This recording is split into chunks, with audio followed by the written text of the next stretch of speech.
Arcadia Queenie had a peep over the right shoulder, and she's going to blow them away. Galaxy Star draws away from them. Pike Magician. Welcome to Racing Rewind. Our panel will review the Pine Metropolitan Meeting of the week. They will look for the horses to follow, those to forgive, and possibly those to forget. If you have an opinion, send a text to 0427 789 571. 0427 789 571. Yes, get those texts in for Lockie and also for Richard Bell, who join us on Racing Rewind today. Good morning, gentlemen. Morning, Yeah, Marty, good morning. Rich and listeners. Big day of racing at Ascot yesterday. What a win. Machine Gun Gracie in the WA Oaks. I must admit, live, that has to be one of the better wins I've seen at Ascot. I know it's a WA Oaks, and in months to come, people will talk about the form out of the race, but just visually and how dominant she was, that was just breathtaking. Yeah, it was an incredible performance, and it was made very interesting by the Funchai move by Willie Pike, and it makes you think that in the Derby, if she goes to the Derby, that maybe a horse won't be doing that, because she's clearly not compromised in her ability. When something takes off and goes around her, she'll just keep going at her own rate that Sean wants, and it's not going to make a difference. I thought it made the race, really, the move by Pike. Yeah. It was just outstanding. Yeah, it just would have been a procession, and she probably wins by the same amount or more, and you say, well, yeah, that was good, but it just set it up, and the minute he did that, you say, well, now let's see what happens. And I loved the move in the sense that we often see mid-race moves, but he went on with it and he continued to go on with it. So often jockeys will hold them up and park up outside the leader, and you have to be an absolute freak to be able to make 2-3 runs in the same race. So I love the move that he just kept rolling with her, continued on, and from there Sean O'Donnell just was cool as a cucumber. Machine Gun Gracie just continued to plod along. Her huge frame was on display at the top of the straight when he had that sustained look over his left and right shoulder, and from there the race was just all over. How they beat her in a WATC Derby in a couple of weeks' time, I'm not sure, because that was some performance yesterday, and she is an out-and-out stayer. Yeah, she really dominated, and she's got that psychological advantage now that they know there's not really a way to beat her. Funchar was terrific too. And Noah Quintilli, David Harrison gave it a pretty good push when he spoke on Friday morning that the horse will definitely stick on, and they're just hoping that if they did go forward, which they had to do in the end, that she'd settle okay, and she settled pretty well. Looked in trouble on the turn, but kept coming. So we talk about the Derby, then we've got to talk about the Malvista, and I know we're getting ahead of ourselves, and we'll get back onto this in detail soon, but to the eye sales session over the 2,200 metres wasn't hitting the line as hard, in my opinion, than you would have liked for him to be able to go into the Derby and beat her. I agree. And I think the talking point on course yesterday, and even people messaging me after the race, as soon as he crossed the line and then 3 races later we see her at 2,400 metres. Smashing the line. The opinion was just, how do they beat her? Yep. How do they beat her? Despite him going around as a $1.40 favourite. And he was very good yesterday, but she looks like she's just tailor-made for 2,400 metre racing, whereas he, and even reading between the lines of what BJ Ryan was saying, Dan Morton's racing manager, he could be an 18 to 2,200 metre horse, and his class will get him to the 2,400 metres, where she has class and she's built for the 24. So cannot wait for a couple of weeks' time. Okay, let's talk about the day holistically. How did it play from your point of view? Well, all the talk was the fact that the Easterly was in play, and looking at the results in totality, you certainly were advantaged to settle in the first 4 in running. Many winners were in that position, although there were some outliers, Sale Session being one of them, winning 1 out 2 back at 2,200 metres. And then Angel Undercover, that was an outstanding ride, I thought, from Braden Garth, perhaps ride of the day for mine. 1 out 2 back in between runners. She was the main horse to make up ground there yesterday. So as we expected pre-race, it was fairly difficult to make up ground given the fact that there was a strong Easterly in play. Yeah, and you couldn't really tell much from those first 3 races because, Jazz Sessions, Sky Duke, they were always going to dominate from the front. The second race was, the best horse was positioned very close to the speed there in Snitzalate.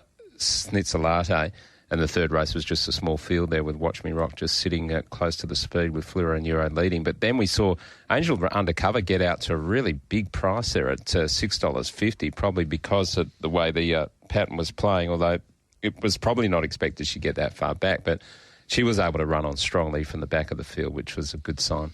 From the steward's room, not a great deal to report in terms of riders, but a few horses have been sent back to the trials before they return to the races. Kawara returned with cardiac arrhythmia, the Playing God 2-year-old filly. Play Fair returned with a fractured off-4 pastern, which was very disappointing. I was really keen to see this boy out to 2,400 metres of a derby, but he'll obviously be pulled up stumps. And Street Parade, he returned lame in the off-4. Just with suspended jockeys, I didn't report earlier on because it was a little bit chaotic in here, but Daniel Moore, Just Folk, I should say, got 9 meetings. Luke Curry, 8 meetings. Hannah Edgley, 8 meetings. And Celine Gaudray, 12 meetings. They were all at Caulfield. So if you're followers of those 4 jockeys and you're wondering where they'll be in the next few weeks, they'll be MIA. Tab Touch, Westmead Platinum Handicap, race number 1 on the card over the 1,200 metres. Sent around the outside, now gets up a bit closer from the Grey Star Power. My Lovely Pet looked to be hanging a bit and being ridden along on the outside of Fortune's Luck, shifting off the rail. If I Didn't Have a Diamond, last of all Blitzen Babe, and so the sprint really goes on. Sky Duke, the leader, a length and a half. O'Donnell sat in behind the slipstream, comes around its heels now and takes Sky Duke. Jazz Session ranges up, 120 left to go, put paid to Sky Duke. Further back is My Lovely Pet, but Jazz Session far too good. Jazz Session, cagey ride by Sean O'Donnell there, had a peep around after going past the post, had them covered from Sky Duke. My Lovely Pet. Okay, Rich, you can open the batting here with Jazz Session. Opened the day beautifully for Justine and Sean. Yeah, that's a hat-trick of wins now for a Jazz Session, going really well. She had shown the ability to run 1,200 and 1,300 metres going back to September and August of last year, so that wasn't going to be a problem, and just coasted there behind Sky Duke, who set the speed and battled on well. So the 2 horses coming up from the 1,000 were just too quick there over the 1,200 metres, where the horse coming back from 1,400, Fortune's Luck, couldn't keep up with them. Jazz Session, very good, speeding past Sky Duke. My Lovely Pet's racing really well. Just wanted to hang out there a little bit and ran home gamely over the final stages, and Fortune's Luck, no doubt, will step back up to the 1,400 metres at its next start, and no real excuses for the other 3. Exactly right, Rich. Jazz Session. It was just nice to see her tick that box at 1,200 metres. She'd been a 1,000-metre specialist prior to yesterday afternoon, but was just a lovely ride from Sean O'Donnell once again, riding her like the best horse in the race. Sky Duke, he was always going to find the front. He gave a kick, as he always does. But Jazz Session, she just has that level of progressiveness on her side. 5th win from 13 career starts for Sky Duke. Despite only being a year older, he perhaps is just on his mark in this type of grade. So nice win from Jazz Session, and you'd be a brave man to say she couldn't continue on her winning ways. Sometimes you look at a price at $2.30 and think it's short price. I always thought, and Russell Collette tipped it with a bit of confidence on Thursday as well, that I thought she was at odds on pop. Well, with the way she's been winning, I'd say the reason that she started at $2.30... Was it 12? Yeah, exactly. Punters probably just wanted to see her do it first, and now you've seen her do it. She gets a bit of confidence. Punters get some confidence that she can run out 1,200 metres, and it gives Justine so many more options in terms of programming and being patient in the way she places her moving forward. Yeah, maybe in the black, because she wasn't going to be able to set her own speed because Sky Duke was in the race. They were always going to move along quickly, so maybe some people felt could become a bit vulnerable at that final 200 metres. The MCA Poly Track Plate over the 1,200 metres was race number 2. At the Brave Dragon being closely followed by Snitzalate. So it's around the outside now and about to set out after the leader. For further 2 lengths to Hard Solo, Unfortunate Lad, Land Franco, Statewide, Spicy Thang at the 200, joined by the favourite Snitzalate. Snitzalate sprints clear now, opens up, shot 2.5 in front. Hard Solo leading the chase, goes to second. Statewide runs on, but she's doing it comfortably. Snitzalate far too good. Snitzalate won, hard held from Hard Solo. Solo running on strongly Statewide. Lanfranco further back. Okay, so without looking at any times and sectionals, etc., from my point of view, just visually, this looked a good win by the Snitzel Macchiato filly in the Oakland Park colours. I agree, Marty. Nice filly. 2-year-old by Snitzel. We know Snitzel has such a good record with these early precocious fillies, and Snitzelate, she just did everything right yesterday. Was a touch slow out on debut in a small field at the 1,000, but it didn't matter because it was only a small field of 6. But there yesterday, if she was going to be vulnerable from barrier 1, it was in a field of 14,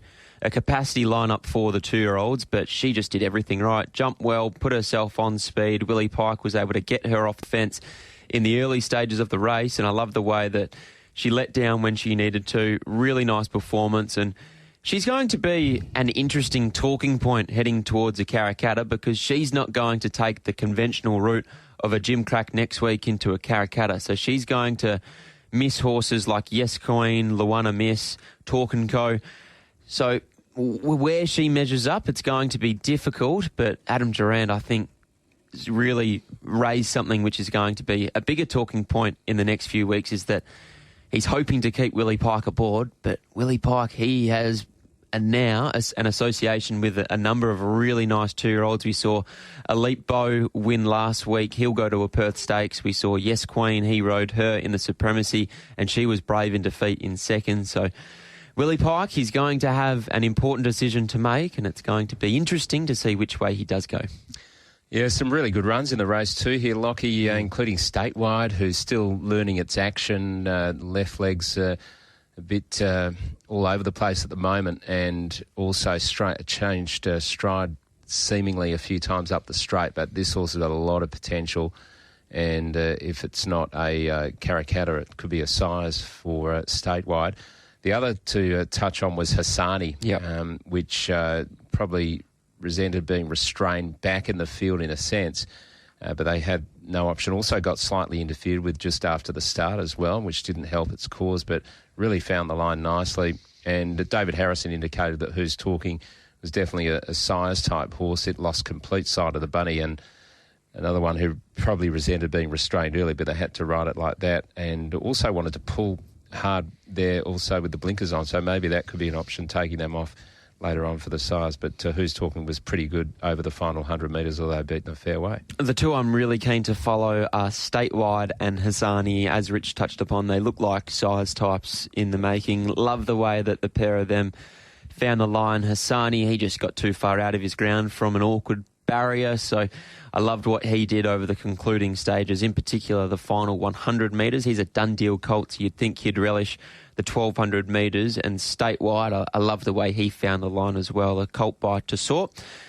1,400 metres in, 5 weeks' time, the size. So it's still, there's plenty of water to go under the bridge with these 2-year-olds, but provided that Neville Parnham and Dan Morton can keep these respective 2-year-olds in work, I think they could really come into their own at 1,400 metres in a feature race like the size. Yeah, and Hard Solo looks like just being a really consistent on-speed 2-3-year-old, and good run by Unfortunate Lad as well. It was 100-1 and finished 4th and battled on well up the straight despite having its chance.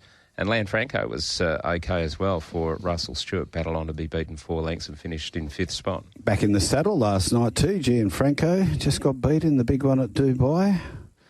Obviously the need for money will drive you back into work. Rich won it. Yeah. Race 3, the Ascend Trophies, on-road stakes over the mile.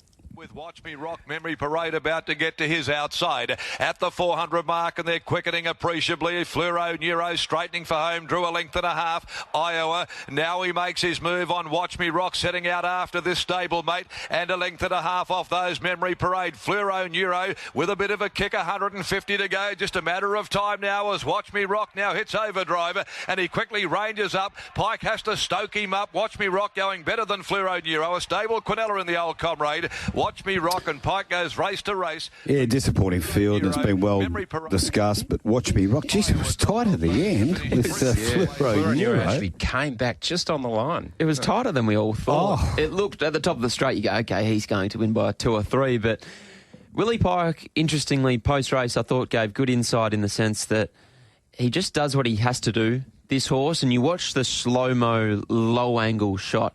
his ears prick once he hits the front. So I think that assessment is spot on from Willie Pike, but I think he has more to give. Watch Me Rock. From all reports, it sounds like he'll go to the paddock now and come back for a railway tilt later this year. But it was just, we didn't really learn a great deal out of the win yesterday. Tradesman win from Watch Me Rock. Fluoro Neuro, we know he's come back in much better order this time in, and he's been unlucky to have to bump into the stablemate the last 2 starts. But yeah, I don't think we learnt a great deal out of this race yesterday. Yeah, I can sort of understand what Willie's saying, but I go back to a race back in November of last year when Watch Me Rock slid up on the outside of other runners, much the same as he did yesterday with the blinkers on, and he shot past Above the Peg and Great Fortune and Playhouse Patron and put length and 3/4 on them. So I think you've got to give a big tick to Fluoro Neuro to be able to stick with it and come back and almost come back and beat it. It was a really good effort. Memory Parade in third. That was your typical Memory Parade run. She got back and found the line well. Obviously, she was a beneficiary of only the 4-horse field. She gets a little bit of black type on her page yesterday, but as I've said, I don't think we learnt a great deal about this race yesterday. Where these horses go to from here, I'm not sure, but Watch Me Rock, he's going to be a nice horse that we'll be discussing at great length later this year. Text line open. Pete from Maylands has sent in, I love these. His son has bagged the multi yesterday. He's had 100 on, returned $5,884. And the horses he lined up were Jazz Session, pretty easy. Mm-hmm. Yep. Schnitzer Latte, easy enough. Watch Me Rock. This is going to make me sick. And Angel Undercover. You followed Angel Undercover in as well, so well done. Peter Mayland's son, make sure he looks after Dad. That's all I'll say. He should have thrown in Sales Session, Machine Gun Crazy. Would have got 12,000. Just for the old multi-packer. Yeah. We go to race number 4, the Wittens Irrigation and Design Handicap over the 1,400 metres. Turn away from the rail playing games as Sir Duskin calls it a day. Western Power looking for the shortest possible way home right off the track. War Gem back with Angel Undercover. Our Rocky Bay boots 2 in front now from Catch These Hands playing games. Further back Angel Undercover. Noski goes for the Shillelagh at the 120. It's still Our Rocky Bay down the outside. Angel Undercover coming with the run. Our Rocky Bay, Angel Undercover won't be much in this. They split the line together.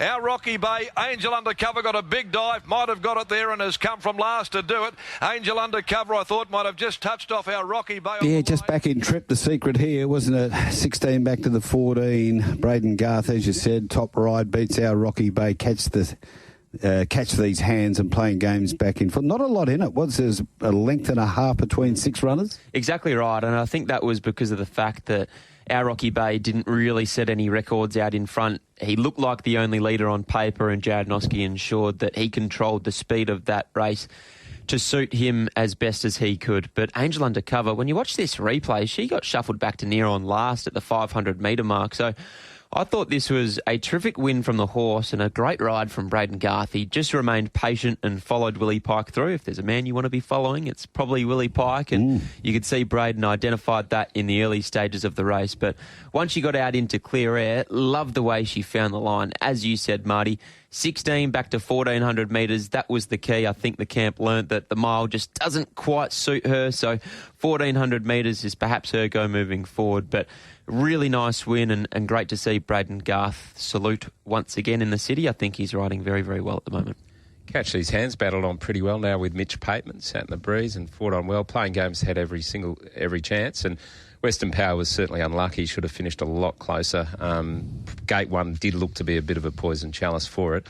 So next start, drawn out a little bit, it's going to be pretty hard to beat. Exactly right. I think Western Power's the one that people are going to be forgiving of. There was a tip around for this horse yesterday. He was well backed in the early markets off the back of his recent trial, and he's a winner in this grade last preparation. So he's well credentialed in this type of race, and I think if you're forgiving of his run yesterday, and you have to be because he had absolutely no luck from that inside gate, he can bounce back and he may just slide under the radar of some punters as well. Okay, one here from Tim off the text. I've got a few to get through, so we'll address them now. Tim has said, thanks, Russell, for the tip on Angel Undercover. I stuck with you after I went with you over the mile last start. I enjoyed that discussion. Well, it's one thing about us older style punters, Rich, is that we do the stick. forgiveness. We do stick. You're a sticker, aren't you? Yeah, I think so. Your self-analysis? Yeah, I'll have to think about that Okay. one. So, yeah, sometimes we don't really know ourselves until we sort of go for a walk on the beach and really contemplate life. Or a swim. Yeah. On to this next text from Snoz. And we missed one here with Snoz, and it was relating to the footy. So it's the West Coast Eagles, and we were talking about the problems with West Coast Eagles, and he brought this up. Guys, it all started going downhill for West Coast when they put all their eggs in one basket when they paid a king's fortune for Kelly. That is from Snoz. Do you agree with that? Because it's your club. Yes and no. Okay. You can stem the problems back from there, but...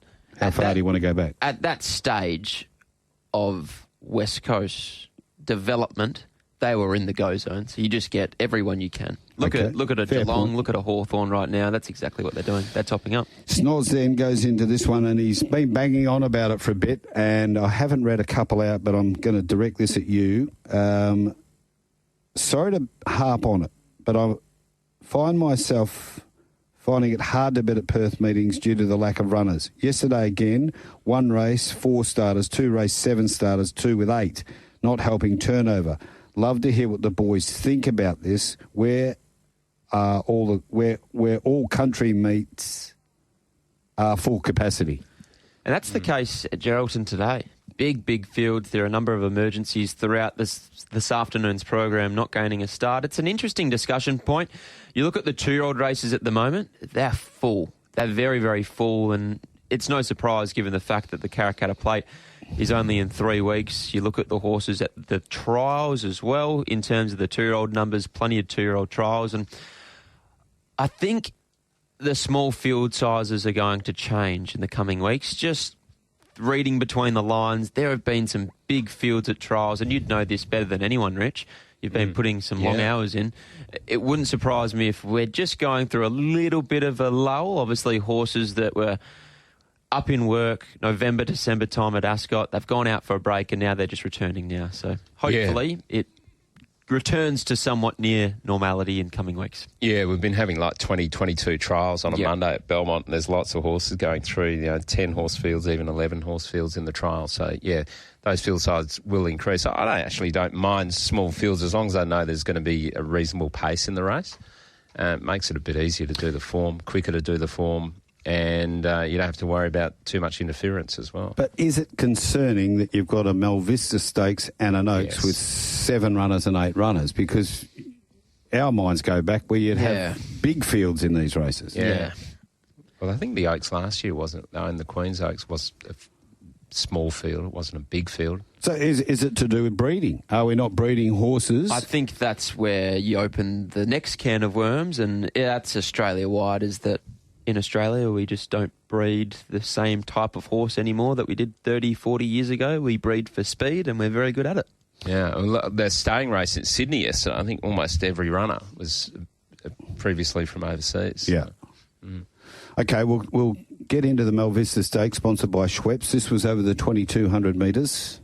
At the same time, and Sadie Cullity last of all. Sparks Fly, 400 to go. Please, Mr. Superfluous, Play Fair. Sale Session, the widest of the 4 at the top of the home straight, though. Grabbed the lead. Net Zero, a length and a half away, followed by Max Wooshdappen at the 200. Sale Session, hands and heels at the moment. A length and a half. Lucy goes for the Shillelagh. Sale Session clear. Net Zero, Max Wooshdappen. It's Sale Session in front. He'll have enough in hand, and the favourite has won it. He takes out the Melvista Sale Session from Max Wooshdappen. Net Zero third, Play Fair fourth, followed by... Yeah, it's a fascinating Melvista, really, if you pull it apart to the eye when you looked at it, and then you listen to Lucy, and Lucy said, look, I just, with the pattern of racing, had to go a little bit earlier, and, he probably didn't sustain that longer run at it, but... When he went, I thought, well, he's just going to towel them up because it's Max Wooshdappen and Net Zero. They're $61 and $26 in the market. And they got very close to him in the end. It was, 3/4 of a length? Yeah. It was a nice Derby trial, and I think Lucy Fiore and Dan Morton learn a lot out of that because, as we touched upon, no one's going to be able to take on a horse like Machine Gun Gracie in a couple of weeks' time. And if the feeling from the camp is that Sale Session is perhaps a better 18 to 2200 metre horse, and he may just be stretched to 24. Watch the race early. Lucy rode him very, very conservatively with the view to get him to a Derby. And then post-race, she spoke about the fact that she did that the first half of the race, but then the second half of the race, she was mindful of the fact that horses were struggling to make up ground yesterday. So she just put him into the race a little bit earlier than she perhaps normally would. But in a Derby in a couple of weeks' time, I suspect she just rides him really ultra-patient, ride him to show the turn of foot that he has. And even though he might not be an out-and-out stayer, he might not be the strongest horse at the end of 2,400 metres. We've seen in Derbies before that milers can stretch out and be really effective at the back end of the 12 furlong. So I think that was a nice learning experience for both Lucy Fury and Dan Morton, and now they're going to be better equipped at running out the 2,400 in a couple of weeks' time. Yeah, it was interesting watching on the home turn. If you look at the strides of the horses around, so Max Verstappen, Net Zero, Playfair, all have long loping strides, and Sales Sessions got that shorter, sharper stride, which said a lot about these horses. Well, he's a Sessions, Marty. Yeah. Talk us through the breeding. Well, to see the horse out at this distance compared to, say, the Machino of the Oaks, you can understand. But I wanted to talk about how these horses look. You look at them in the yard. I haven't seen either in the yard, but to me, just visually on the TV, one looks like a big, strong, staying type filly, and this guy looks to me to be what Neville Duncan described him as, maybe 18 to 22's his wheelhouse. Exactly right. And when you talk to Justine Erkland, she picked Machine Gun Gracie out of the paddock and said, I want that horse for an Oaks. So as types, that's the way it reflects as well. The second and third horses were great, I thought. Max Verstappen, he was a big improver out to 2,200 metres yesterday. He's always looked like I don't know how to say this in the right way, but he's always looked like a dumb horse that would just run all day. And I think that was on display yesterday. Luke Campbell gave him a lovely ride, and I don't think him being hemmed away inside runners would potentially suit him, but he still got out with plenty of galloping room and with plenty of time left in the race, and I thought he closed off really, really nicely. And Net Zero, I thought that was a nice Derby trial as well. He found the line well also. Yeah, it summed it up really well. Shame about Playfair with that fracture out. Superfluous just battled away, but they were completely outclassed. The bottom three, Superfluous, Please Mister, and Saint Equality. Just before we get on to the Oaks and before we have our next break, we just got to talk about these two stallions, Session and Machino, the jobs that they've done. These are some of the winners. I'll give you Sessions now, and then we'll get to Machinos later. These are the winners over the last few weeks. Jazz Session, Sales Session. Albany, Outlaw Magic and Call Time, a double down there. Pure Obsession at Pinjarra on the Scarp side. The Carbine Club win of Lover Session. Narrogin, Cheryl's Shout. On the 29th at Ascot, Amaru's Star. Then we go down to Pinjarra on the 23rd, Time Connection. Something Royal that day as well. Jazz Session, Sales Session back on the 22nd. It's been an amazing run, and that's only got us back to March 19. It's really good. Really, really positive for and then you go WA to Machino. Racing. Then you go to Machino. Go on, this is away. Machino. Yesterday, Fine Touch, Machino, Machine Gun Gracie. Pure Chino won down in Albany like it's going to be one of the main players in the Albany Cup. Pinjarra Scarp side, Tussled Crown won well. Last Saturday, Trio, Joker's Grin and Macchiato. Not a bad day out. Idomenea, whatever its name is. Idodomia at Pinjarra. Machine Gun Gracie again. And then you go back to Hey Pino at Pinjarra. Machine Gun Gracie again, Pure Chino. And Mr. Talentino going back to February. The most impressive thing about Machino there is the fact that Joker's Grin was electric, scarily electric in the Rock Magic Stakes last week, and then Machine Gun Gracie was so dominant at the back end of 2,400 metres. It's always been a huge talking point of his ability to stamp both sprinters, stayers, and everything in between, which is so valuable for WA Racing. They're a box of chocolates, aren't they, Machinos? Yep. You don't know what you're going to get. If you can pick them, you're an absolute genius, and you get well rewarded because they're pretty good at the track. Time for a break. TAB Radio. Playing Rio, followed further back by Brave Spirit and tailed off a long last is Street Parade as Norwich heads for the judge at the top of the home straight now. Norwich by 2, Cessation. Pike works into the clear with West Star. He's lengthening. Petula goes with him as well as Cessation hits the lead at the 200. West Star though pounced upon Cessation. Petula can't go on for the moment. West Star kicks clear and West Star home. Fabulous first up win by this 3-year-old. Goes home to win it well from the stablemate Petula. Okay, playing God, West Star, Petula, Brave Spirit, good back in third. Tell us about it. And does West Star head towards a quokka slot? He doesn't have a slot just yet, but I think he'll get one. My understanding is that there's about 4 slots that don't have horses attached to them, and I'm hoping that West Star and the horse that ran third in the TJ Smith in Headwall are the 2 that fill those 4 slots. So really nice win yesterday, West Star. Only his 6th start, his 4th win. He was just a dominant win. I love the fact that he was able to absorb the pressure set by Norwich and also Cessation in the middle and early stages of the race. And when Willie Pike really got stuck into him, he found the line really nicely. If he does head to a quokka, maybe Simon Miller looks to apply a set of blinkers or winkers on him, and maybe that's where he can get that extra bit of improvement out of him. But really nice win, and he did his chances of gaining a quokka slot absolutely no harm whatsoever. Yeah, ran good time, 1:8.74. Loves Gate 1 too. West Star won the Belgravia from Gate 1 where he beat an unlucky September born on that occasion. Petula was very good, improved off that first up run and ran really well, chased hard. Brave Spirit was very good with a 33.65 last 600. And just getting third from Cessation, which battled on pretty well at the 1,200 metres. Norwich, well, its run sort of came to an end in a sense, burning along out in front, but eventually got gobbled up late. I love the run of Brave Spirit. He was on trial for a quokka. Obviously, Craig Thompson, Secor, Hallowell stud, he has a slot himself, so I'd say he heads in that direction for a quokka. Pretty sure they're heading that way. I loved his run, 33.65. His racing pattern will be against him. He'll get back over 1,200 metres, and when you think that a horse like Overpass will be charging out in front, he'll get a long way back. But I like the fact that he found the line well, and I think he'll have some improvement left in him for the quokka in 3 weeks' time. Yeah, just to mention Playing Rio, it wasn't too bad, picking up some ground nearer the inside. Okay, race number 7, the Civil and General. Happy 20 birthday handicap over the 1,200.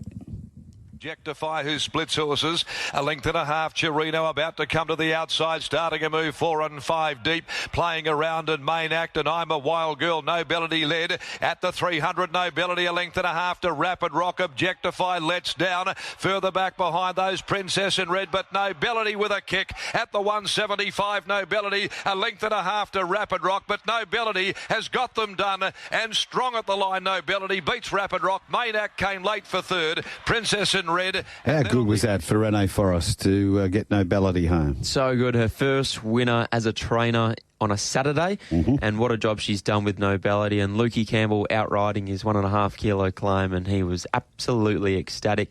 Loved what Renee has done with this mare. She's just so reliable out in front. She began okay, but not brilliantly, but courtesy of the fact that she drew barrier 2, was able to muster to hold the front, and from there gave us almighty kick upon straightening, and in the end won with a leg in the air, won by over 2 lengths. I certainly didn't expect Nobility to be winning on a Saturday, say 12 months ago, by 2 lengths, but Renee has done such a wonderful job with her, and she's absolutely flying at the moment. Yeah, really good. Luke was very good too, because he didn't panic after not being the quickest away compared to some horses on his outside. He gradually glided through along the inside and took over, and that was the end of the penny section. Rapid Rock battled on well. Maynac was very good, finishing hard, and Princess in Red was a bit disappointing just in behind them. Chirino just wobbled a bit on the turnout wider, and was a big drifter in the market as well at the 1,200 metres, so jury out there. Yeah, perhaps he just struggled to carry the 60 yesterday. Yeah. I was a big fan of his first up run, but just laboured towards the line, I'd describe. He has a dynamic turn of foot on his day, but perhaps the 60 kilos just saw him out yesterday. Yes, he's definitely better than that. The Drummond Golf, WA Oaks.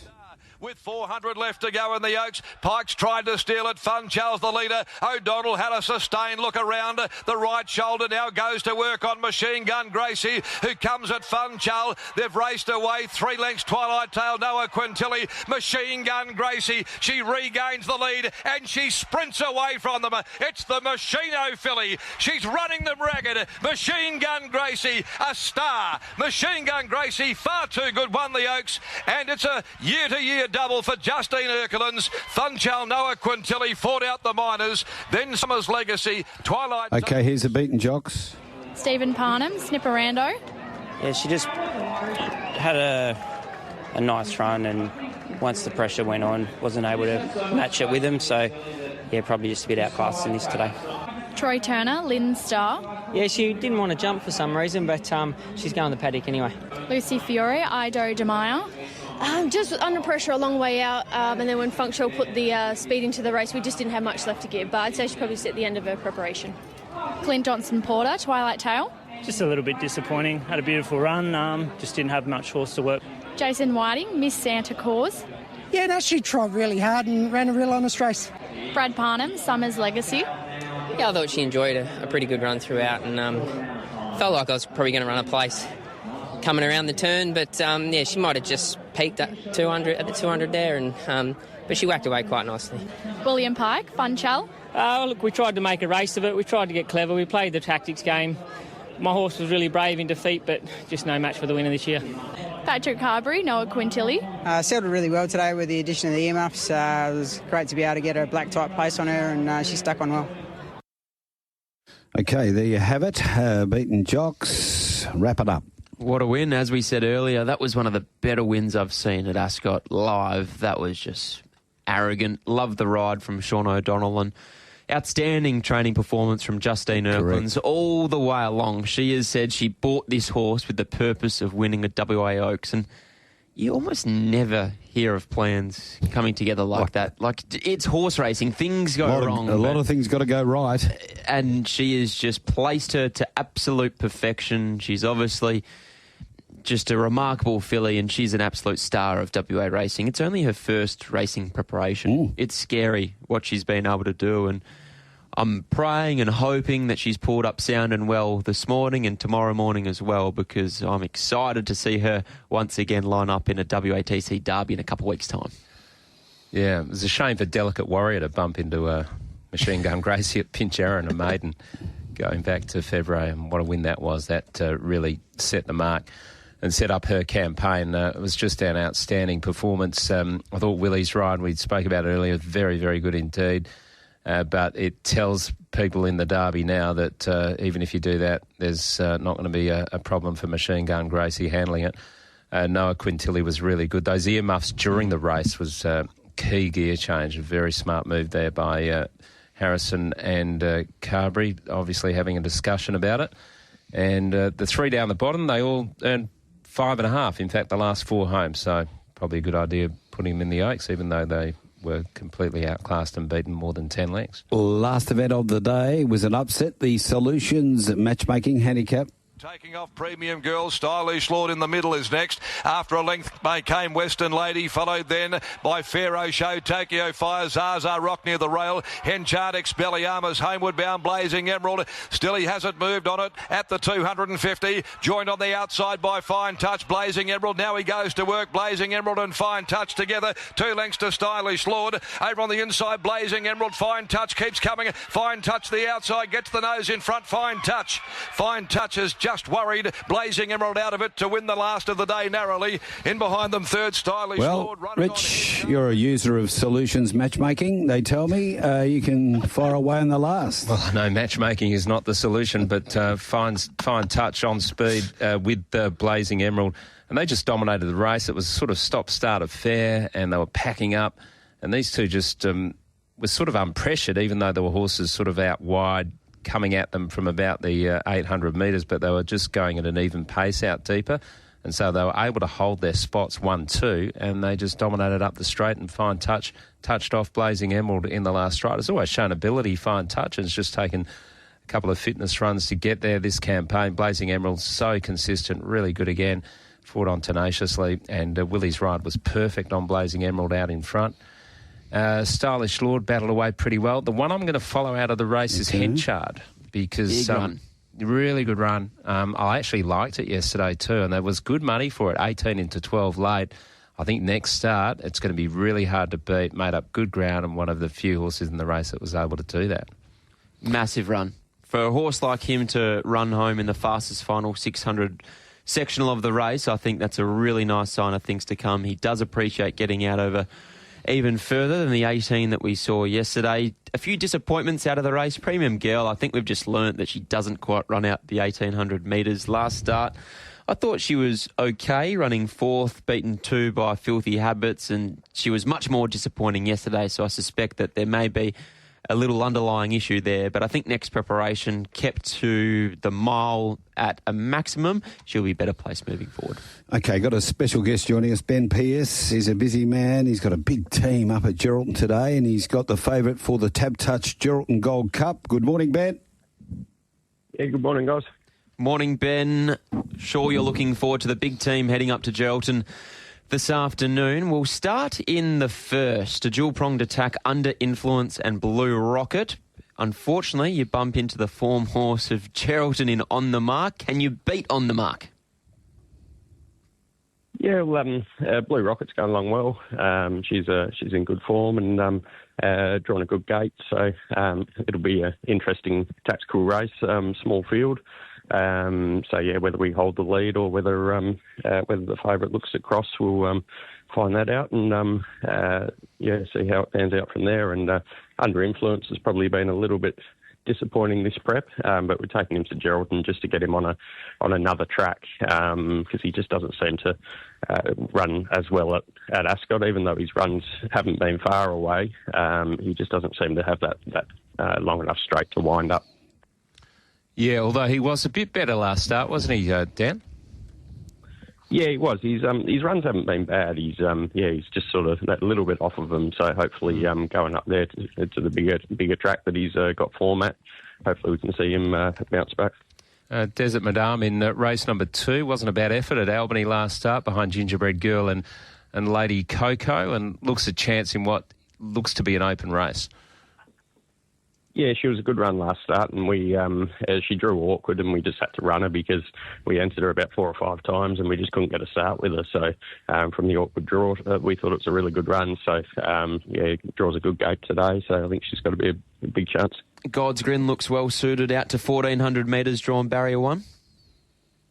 Yeah, she's quite a nice filly. She's still quite immature, playing God. She's a half to Superior Smile, so I think with time she's going to grow into a nice filly and get up over a bit of ground.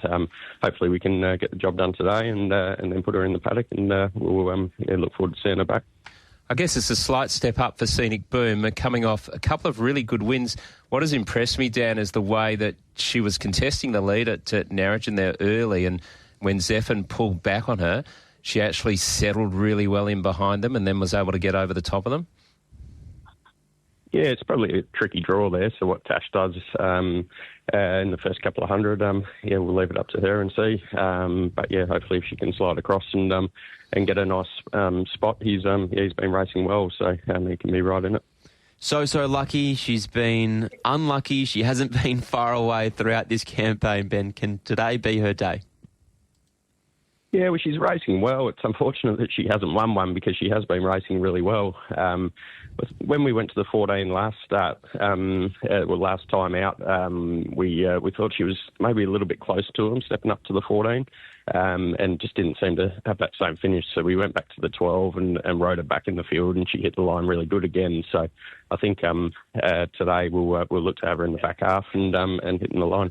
Yeah, that could be the key. The fact that she's had that 1,400-metre run already this campaign, then back to the 12, back now up to the 14.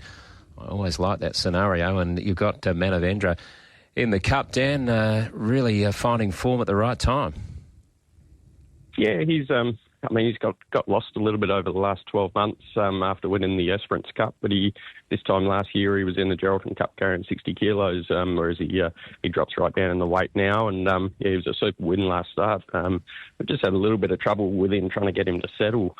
He sort of tricks you a bit into riding him closer the way he travels, and then when he's ridden closer to the speed, he just doesn't finish off as good. So last start, Tash really restrained him, and he's still got that bit keen, but hopefully with the travel down to Albany and back up to Geraldton, hopefully that's enough just to take that edge off him. And if he can settle in the run, I think he's going to be pretty hard to beat. Big team of 7 runners at Geraldton this afternoon. Ben, who's the one you're really looking forward to? I think So Lucky's the best of them. Okay, Ben, and all the best in the Cup too with Manavendra. Thanks for coming on. Thank you. Massive day up there. Everything's booked out. The plane's booked out. The marquees, David Renstead and all the team up there, Travis Bettersworth. All the best. Hope you have a fantastic day. 32 degrees. Who's going up for 7+? Tessa Daly and Michael Heaton. You don't seem to travel much. You're sort of a city player, are you? Hey? He's been urbanised, even though he's with the horses and, he's got that rural flavour about him. He's still an urban boy, really. I paid my dues. I did that. Oh, what, for 3 minutes? On Racing Rewind, it is time for the boys to look back and determine who are the black bookers, the ones to be on next start, the horses to follow. Okay, for me, Statewide and Hassani out of the 2-year-old race. As we said, I think they're both sires-looking horses in the making.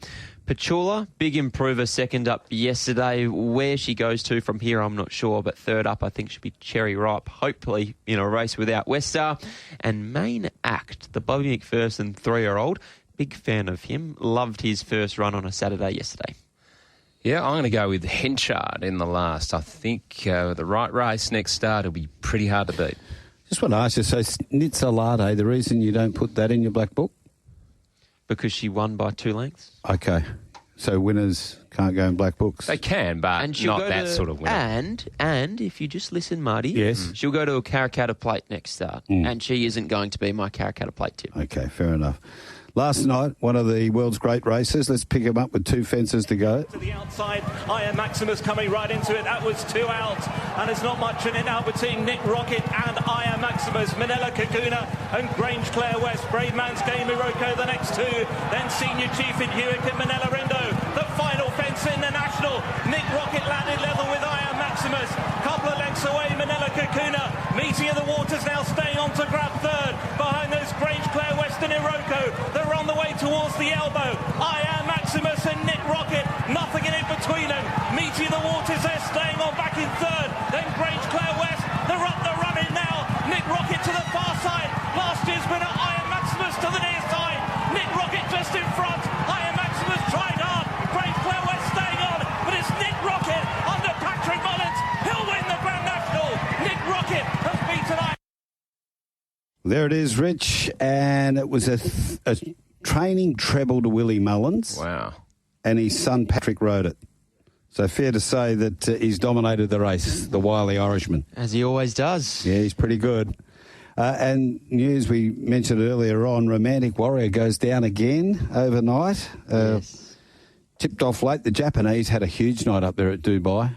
Absolutely dominated. Great race. He lost no admirers, but he probably has just come to the end of what has been a huge preparation. Been a big campaign. Yeah. Massive campaign. Marty, TJ Smith yesterday, overpass. He was massive in second, but I loved the run of the third horse, Headwall, and all the whispers and all the talk is that he'll be on the plane to the Quokka on the 26th of April. So I cannot wait to potentially see both Overpass and Headwall.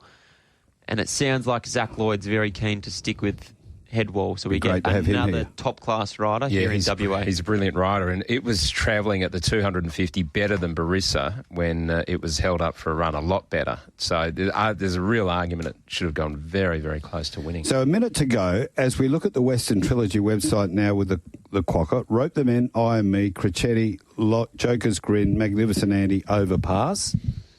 Who else we got going in there? Western Empire. Triple Missile, I presume, will represent the Rapid Equine slot. Yeah. Brave Spirit, I presume, will represent the Seacore Hallowell slot. And then from there, my maths suggests that there's 4 slots left over. Jack Lestier Thoroughbreds, Magic Bloodstock Racing, Peters Investments and Unibet alongside with Chief Racing. So they're the 4. And as I said, Headwall, West Star, potentially they fill 2 of those 4. And then there'll be 2 remaining. Thanks, Lock. You've been terrific again. Thank you, Richie Bell. Thanks, Marty. Thanks, Lockie. Also, thank to Sophie Stone for all her hard work under extremely difficult circumstances today. Counting down to the news. Hope you enjoyed the aftermath.